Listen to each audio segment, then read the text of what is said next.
来到盖尔1分钟泰文小教室 Gail's Thai Zone。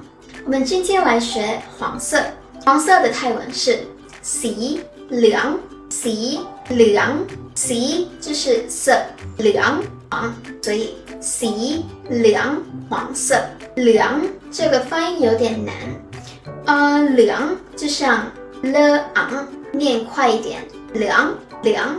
这个声音好像是从喉咙里面出来的，เหลืองสีเหลือง。比如说，我要黄色，ฉันเอาสีเหลือง，ฉันเอาสีเหลือง。好，你们学会了吗？要学其他颜色就去看其他影片哦。那我们下次见，拜拜。